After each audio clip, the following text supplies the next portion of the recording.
Pranam, Partho. Kunal. So,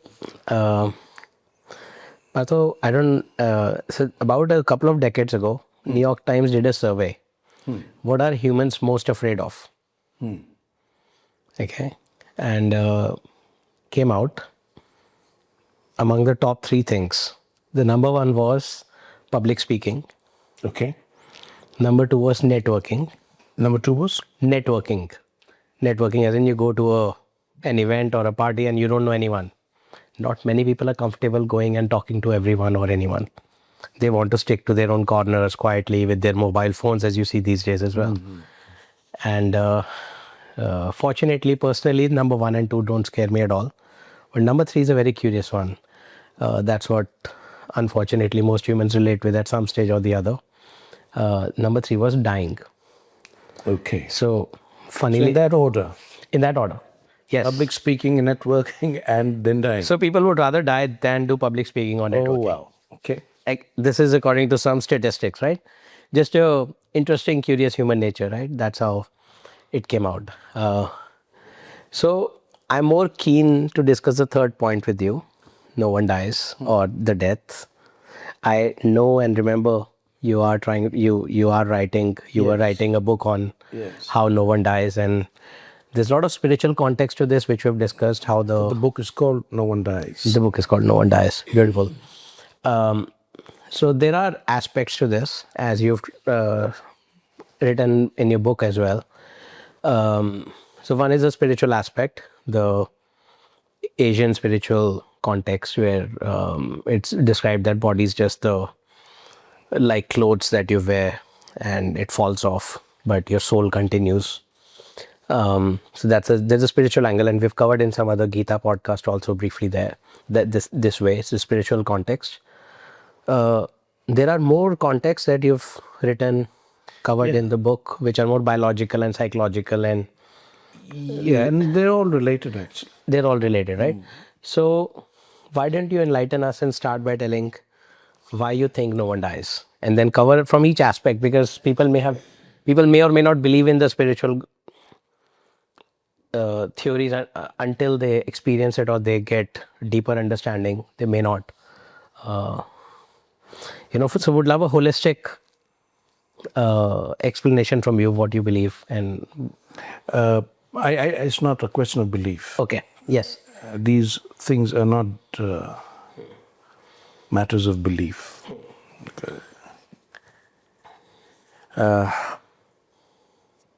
What you ask is difficult because anything to do with dying is difficult. So let's begin with trying to understand what exactly does one fear in this matter of dying, in this phenomenon of death. What exactly does one fear? So I think the first thing that every human being fears is this great unknown. Not because people are so used to the comfort of what you know. In fact, our whole obsession with knowing is related to this comfort of knowing. Because knowledge, if you consider it in many ways, is our fundamental identity. We are what we know. And what we know determines, to a very large extent, what we are. And come to think of it,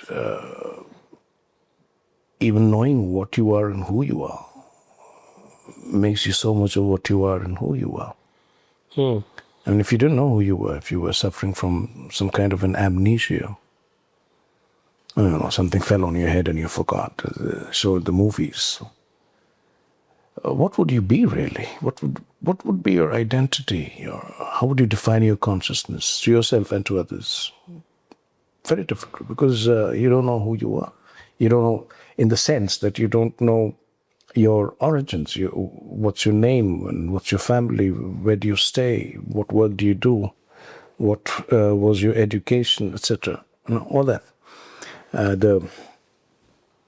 Your biography, the narratives of your life. If you don't know any of that, you really are nothing. So our identity is so deeply related to our knowledge that when we think of dying, we are thinking of not knowing what's going to happen or what is happening. This great unknown. And no one has been able to figure out. So that's the one thing that we fear very much, deep down in us. What we fear is not knowing where we will be or what will be happening to us. Certainly knowledge is gone. The grounds of knowledge are gone. And all the grounds of knowledge. Because they are known, what can you know about it? You'd be in that great unknown place. And actually don't even know whether that's going to be a place at all. That's the one thing we fear. And the other thing that we fear, deep, deep inside, is not being there. Cessation. You are, and then suddenly you're not. And that we can't take, And what the two are, again, connected. Because you don't know where you are, what becomes of you. So suddenly, the existence as you know it has become non-existence. So that's our fear of death. So, we begin this whole process of coming to this understanding and then the realization of the fact that you don't die. First you have to understand that you don't die. Then you will realize. That will take time. The understanding is more important. So when I say I know you, Kunal, what is it about you that I know? So you know my name is Kunal, you know a person, a personality, you know some characteristics. How do I know your personality? Because of what comes across to you in my actions. Because of what you project. What I project. In terms of behavior, in terms of what you say. Yes. And you may have some filters, some interpretations of your own. I may project something, but you may see something else. Yeah. Which may or may not be similar. Projection. It's a projection you intercept. Yes. Beyond Interpret. It's what you...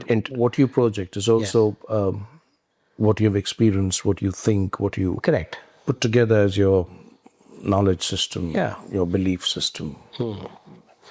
The memories of experience. Some total of my... expectations. Yeah. Some total of my experiences, knowledge, awareness, thoughts, ideas. Right. Experiences. So that's what you want. Correct. Now, where does let's call it the personality complex. No? So, where is it all? Where does it reside in you? So, for you, it's residing somewhere in your awareness. In your awareness or your mind. I'm an object in your awareness or your mind. This whole personality. And in you, where is it residing? In my awareness. In your awareness, in your mind. In my mind. Yeah. In Sanskrit, what we call the buddhi. Yes. The intellect, which stores all this information. Yes. The 80 billion neural network. Processes it, stores it. Yes. Correlates. Yeah. Now, the first step of any spiritual or mystical practice, what we call sadhana or yoga, is to bring the mind to silence, to transcend the thinking mind.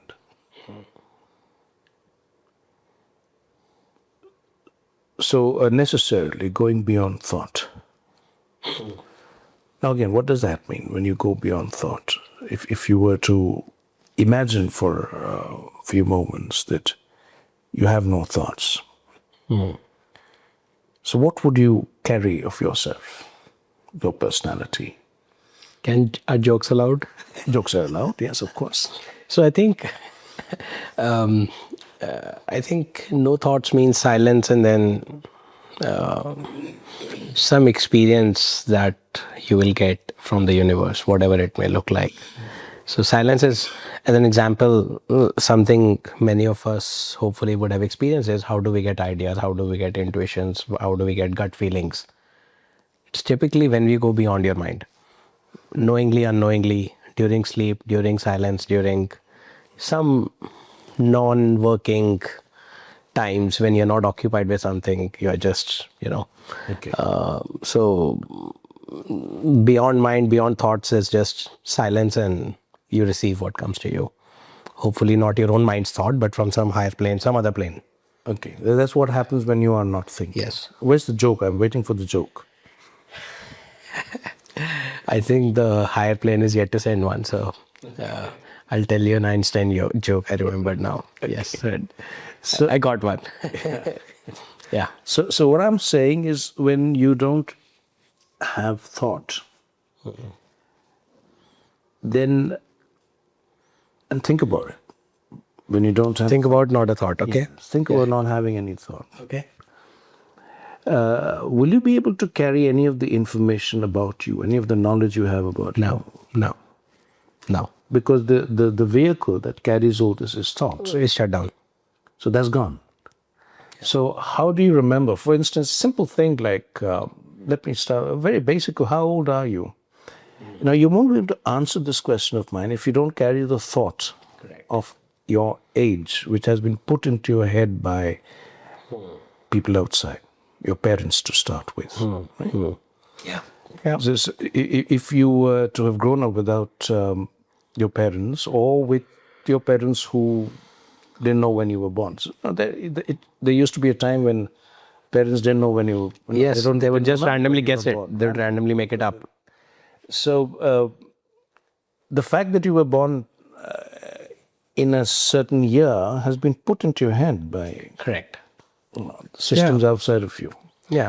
So, and there is a thought. So when I say, how old are you? Immediately the thought responds that I'm so many years old. But if you don't have a thought, you don't know how old you are. Yeah, you can ask me what is my latitude, longitude right now. I wouldn't know if If you don't have thought, you won't know that too. Correct. But that's also, Yeah, it's your mind has been schooled. so You it's don't really know what is latitude and what is longitude. it's example you give when if you were born on an island and you grew up with monkeys and you would not have any of this conversation, all this would not exist. You would be thinking person then. Yeah, in this way. Probability. In this way. So what I'm saying is, if there is no thought in your mind, most of the information that you carry about yourself Does not exist. be there. Correct. So this huge chunk of your identity, which is made up of your knowledge, what you know about yourself, is gone. Now, if you really think about it, in that state, you really don't have an identity. Correct. Just like if you In your have dreams- amnesia, you don't have an identity. In your dreams also sometimes you Some dreams you do form an identity, with a dream identity. But yeah, if you don't have thought, then you will not have an identity. Even your memories are carried by thought. Otherwise, it's just vague impressions left by experiences which, if you do not recall through thought, will just not be there. They'll be there somewhere floating in the background. Like you don't remember most of the things that happened to you when you were a kid unless you need to, unless you really need to recall that experience. You don't. And when you recall the experience, you will see that you will recall it through thought. Otherwise, you can't. I mean, some images will probably come up, but that's it. No. So, without thought, knowledge and identity will, most of it will go. Correct. Most of the knowledge that you've acquired over the years through the schooling, the education process, will also go with, because they're all contained in you as thought. So now there are people who meditate and who attain thoughtless states. And not only do they attain thoughtless states, there are yogis who live in that thoughtless state. So if you were to be one of them, imagine you're one of them. You're a yogi who's attained and is living in a thoughtless state. No thought arises in you day after day after day. So now if I ask you your name, you have to, I mean, of course, you can give me any name, but there's no connection. Yep.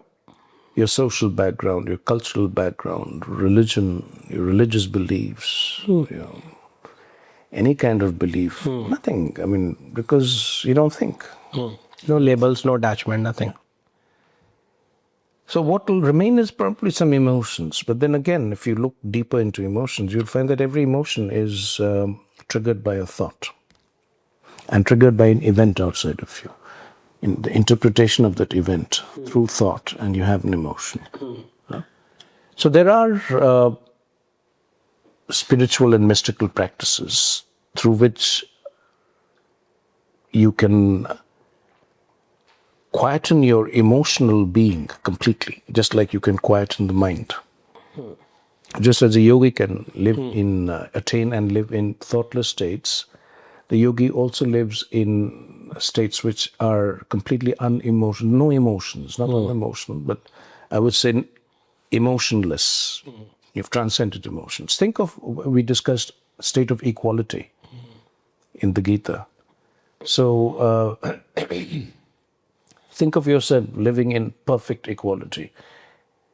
That would be a state which would also be completely non-emotional state, because any emotion will bring about an inequality, a disturbance in that perfect equilibrium. I mean, whether it's a positive emotion or a negative one, it doesn't matter, but any emotion will be a movement, right? Correct. So in a state of perfect equality, which yogis attain and yogis maintain, yogis live for, some yogis permanently live in a state of perfect equality. In fact, once you're accomplished in the yoga, then you live in a state of unbroken equality. So in that state of unbroken equality, there are no thoughts and there are no emotions.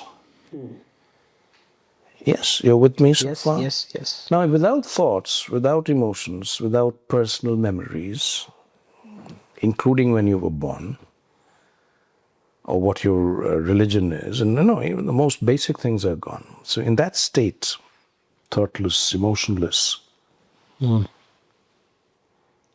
what is your personality? None. You don't have a personality. Correct. Now suppose I come to know you in that state. So what Kunal will I know now? Yogi, some yogic.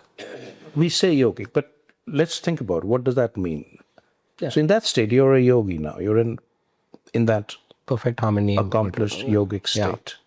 Will you be projecting anything at all? No. Because you don't need to and you won't. Correct. No thought to. Yeah. Don't care, don't need to, You don't have. project anything. So I won't even know you then. Because when I really want to know you and I need to look inside you to know the Kunal, I find no Kunal. Because there's no personality, thoughts, emotions, memories, this background, that background, all that you put together is gone. Yes. So I ask you then, and you're in that yogic state, I ask you that what in you will die? What will you say? Nothing. Except for the body, and we'll come to the body later. Yeah. Yes. But psychologically, what is going to die in you? Nothing's left. Yeah. Is there anything to die? But you'll say that, the person I used to be. Well, what person did you used to be? No, that's all gone. In a yogic state, that is gone. I mean, Yes. you are so much in what the yogis call the here and now. Here now moment. Eternal moment that never begins, never ends. You're so much in this here and now that there is no past or future. There's no projection into the future. And there is no carryover from the past. So now I say that, Kunal, what in you will die? There's nothing in you that will die. Nothing. No thought will die, no knowledge will die. Because there's none. no relationship, no attachment, because all these things are held together by thought. With the thought of what you are and what you want to be. So, psychologically speaking, what in you in that state can die. So I extend that into the fact, psychological fact, that nothing dies. And you don't have to wait to die to realize this. You can. Every person who enters, touches, experiences a deep meditative state, experiences this. Yeah. Any person who lives only in the here and now experiences this on a daily basis, because that person goes to sleep without memory or without carrying over anything of the day. There's nothing that he or she is carrying from the day, because there's no thoughts, no memory. What will you carry? So psychologically speaking, there is nothing in you that can die. So when you go to sleep, you go to sleep clean. When you wake up in the morning, you wake up clean. Yeah. Almost tabula rasa. So there's no lingering personality in you. So one huge aspect of death is gone. Especially for those who are left behind. I mean, if I were to die and somebody were to ask you what you're going to miss, you will only be able to tell them in terms of what I have projected to you. In terms of certain behavior patterns, in terms of what we have shared and what you remember. But suppose I project nothing, I'm living in that yogic state. What will you remember of me? Nothing. It's the here and now, which cannot be carried over in memory. And if both of us are living in the here and now, we don't even have a relationship. You can't form relationships in the here and now, because the relationship, by definition, is a thought. belongs to time. And thought. You have to remember in order to have a relationship.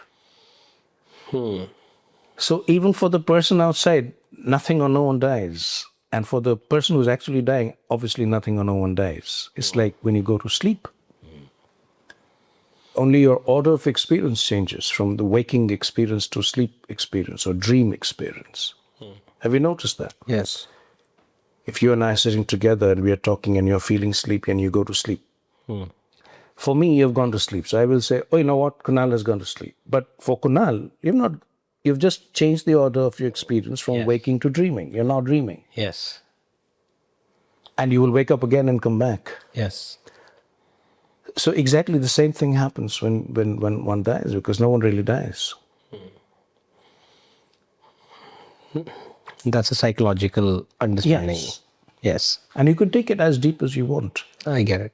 And there are a lot of metaphysical questions that can come up here, because then what is a person all about?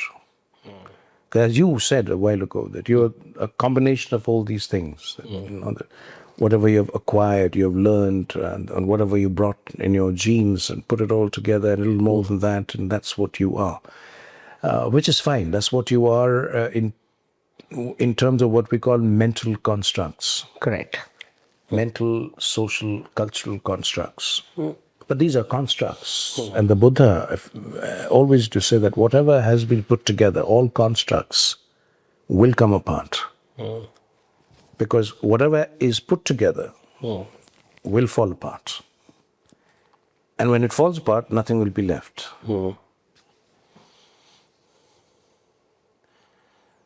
So there's nothing to die inside you. So what will fall off is your body. But then the body doesn't die, because the body is organic. And as the Hindus, as Hindus, we believe it's made of the Panchatattva. And when the body falls, it dissolves back into the 5 elements. So, and as physics tells us, nothing in this universe can be created or destroyed. Yeah. And the body at its most fundamental level is not matter at all. There's fluctuations of energy Quantum. at the quantum level. Yeah, it's just yeah. It's definitely not matter and energy. So we see the body being burnt or being buried, but what really is happening is the elements are going back to their elemental forms. Just So the body reorganized. doesn't die. Yeah. Because if you say the body has to die, then you have to make sure that the molecules that make the body die, but molecules can't die, you know. Molecules are energy configurations. And matter energy, as the law of conservation tells us, can neither be created nor destroyed. So at the molecular level, at the atomic level, and you can go right down to the quantum level, you can't kill anything. Nothing can die. Nothing can be destroyed. There's transformations, fluctuations and transformations. So strictly speaking, at the fundamental level, the body doesn't die. So what dies? Because the awareness that you are That also continues. cannot die. Cannot die.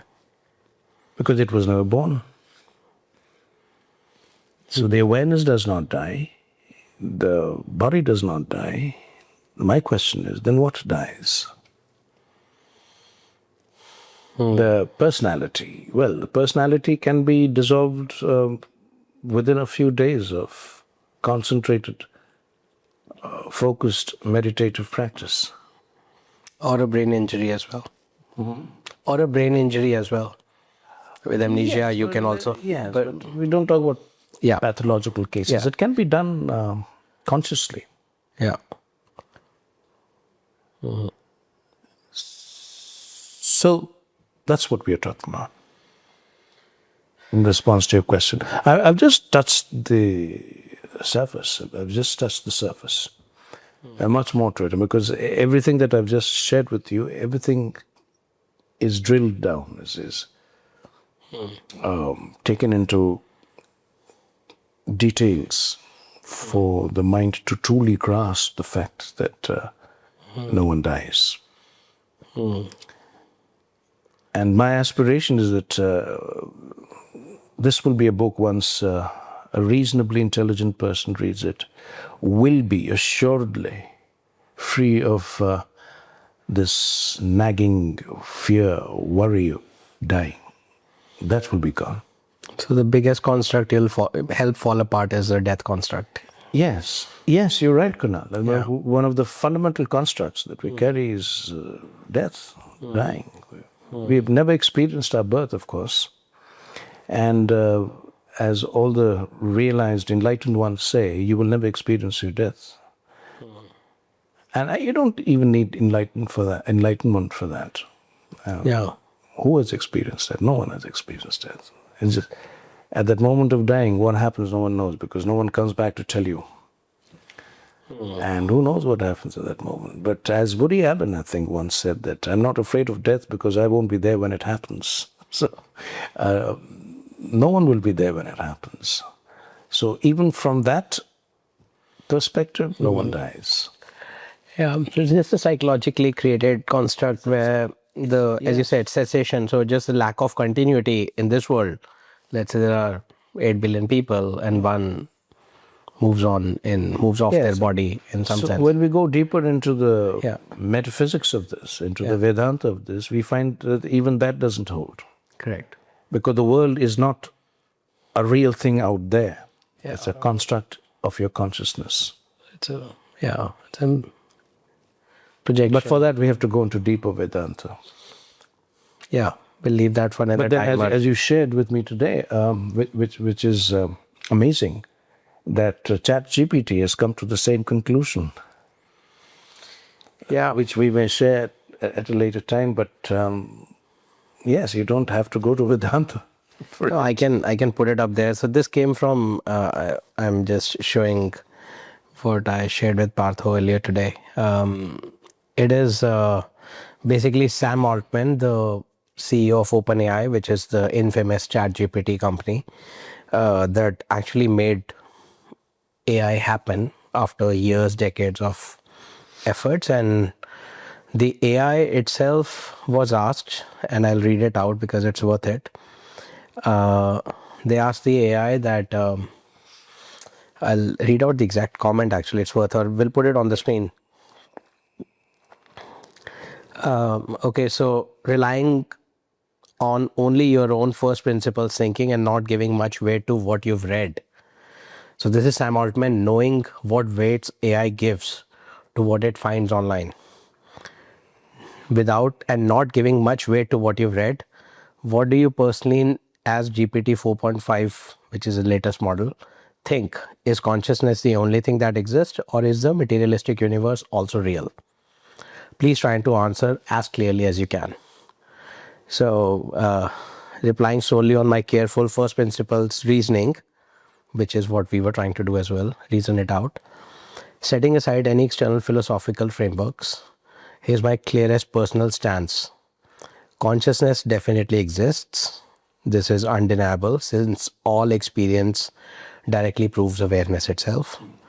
Matter or a material universe is always inferred indirectly through consciousness. This is what we say in Vedanta as well. It is a projection. It is an object in awareness, right? And and there is lots of further content, and consciousness alone truly exists, and the material universe is merely a consistent experiential creation within the consciousness itself. So this universe exists in consciousness itself, and if there is no consciousness, there's no universe, as you're also trying to say. And that's what Vedanta proves in many ways. Beautiful, Partho. I think I would love if you can find time and inspiration to finish the book, and I mean, that will take some time, but Yes. we can always have another conversation at a slightly deeper level on this. Yes, We can because go into more details. because I'm sure. So, as another worldly saying, that there are two things that are certain: death and taxes. Death and taxes. Right. So I'm more feeling that it's just taxes unless you move to a tax haven country. Right. So maybe there's a death haven too. Where there's nobody dies, everyone just lives in the moment. No one dies is certain. Is certain. Yes. As I said, it's not a question of belief or knowledge. It's of course. no one dies. Yes, but no one will pay taxes. It's not yet certain because that depends on politics. But yeah, I'm sure taxes too will go. and somehow maybe AI figures out faster than humans do that this world is not as real as we take it. So just chill, and hopefully they find a way to free humans of day to day. At least one aspect where ChatGPT has figured it out. Yes, so that's impressive. And maybe someday we'll be having a third panelist here as AI speaking about its views, Having a its experiences. with us.